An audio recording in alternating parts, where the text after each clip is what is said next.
David Boyle, and I'm quitting alcohol. So, fuck, it is getting tough out there in the tunnel. Spending like the last 5 hours of the day in direct sunlight is not good. Like, I'm lathered in sunscreen. I'm fucking long sleeve shirt, collar, hard hat. I even cut out some white shit today and made a huge cowboy hat type sombrero thing to put on top of my fucking helmet. And it helped a little bit, but fucking, it's brutal. A white man with Irish and Polish heritage, I've said it before, just has no place being in the hot Australian brutal fucking sun. It's the second most brutal sun in the world. The most brutal is New Zealand. You go out in New Zealand sun, bare skin as a fucking whitey. Unless you've got some like Maori genes. Actually, I do have some Maori genes. They just don't show. But unless you've got some fucking old school Mongolian Genghis Khan genes or some Maori genes, you're going to get fried out there. And it's not even just the skin. I'm protecting my skin pretty good. It's just, it saps my fucking energy. The last 2 days, I've barely been able to fucking keep my eyes open driving home. Yesterday, I was fucking really struggling to keep my eyes open. Like, I could barely do it. I was going to pull over and just have a little fucking power nap, but I was too close to home. I was like 5 minutes from home, and I'm literally driving home with one eye open, squinting.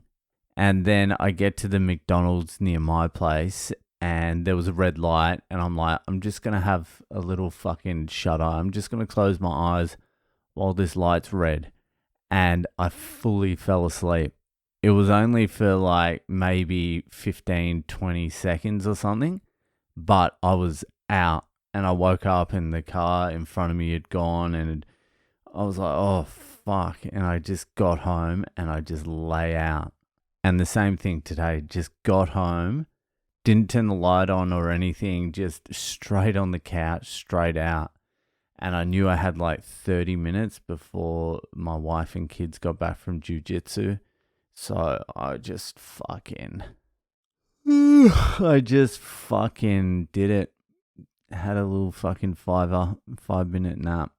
This isn't going to last that much longer because my wife is fully under a lot of stress now.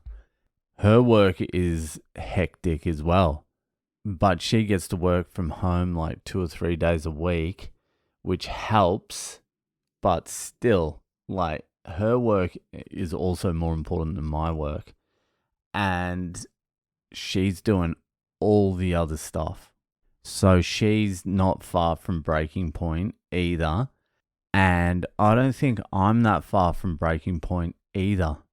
And the thing is, we're still like, this particular job, we're 2 months, I would say, away from finishing it. And the way the tunnel's positioned, the closer it gets towards summer, the further away the sun gets, the more the sun is going to be shining into this fucking tunnel. Right now, up until lunchtime, 12 o'clock, it's good. I'm on the eastern wall. I'm working on that. You don't get sun. Plus, the morning sun is fine. There's something about the afternoon sun. It's just dirty and fucking dank, and it just rips your skin and fucking energy out. The morning sun is like revitalizing. It's nice.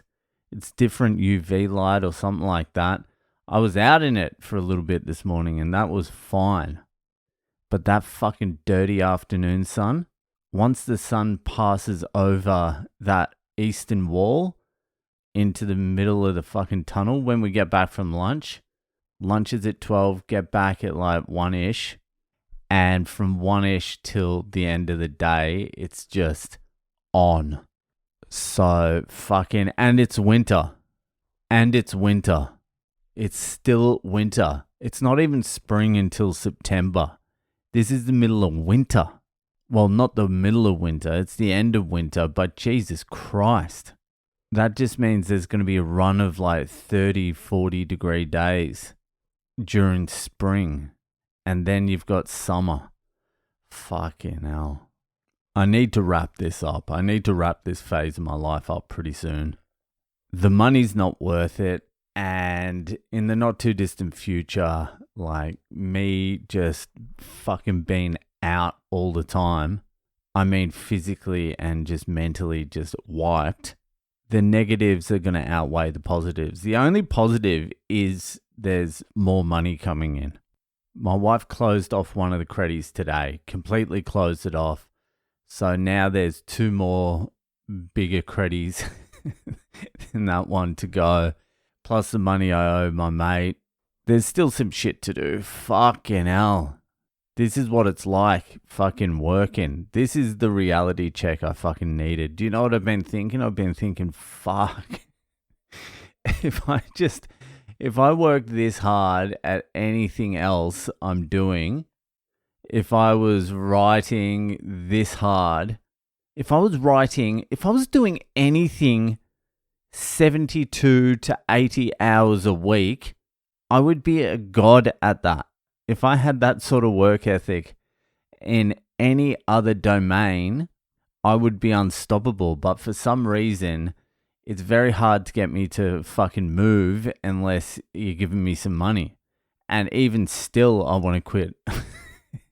Even still, it's barely fucking possible. Even if I did 40 hours, if I just spent a full working week doing comedy or writing or fucking anything, comedy related stuff, if I spent 40 hours a week doing that, that would be like 38 more hours than I'm doing now. So see where I am now, times that by 18 or 19. Fuck. That's the sun that's cooked me. This is the funny thing. I fucking start this podcast. Before I started this podcast, I mean today, I was sitting in this chair, eyes closed, going in and out of consciousness, just going, fuck, I wish I could go to sleep. And the start of the podcast, I was real fucking dull and slow. And now the synapses are firing and I'm fucking like feeling it. Now I want to do another hour and a half of the podcast. And now I've got to wind myself back down so I can go to sleep in about 10 minutes. It's a fucking wild ride being Le Boyle. I can tell you that right now. Anyway, I'm going to think of some shit to talk about tomorrow so it's not all tunnel related and work complaining. Anyway, that'll fucking do it for tonight. And I'll see ya the fuck later.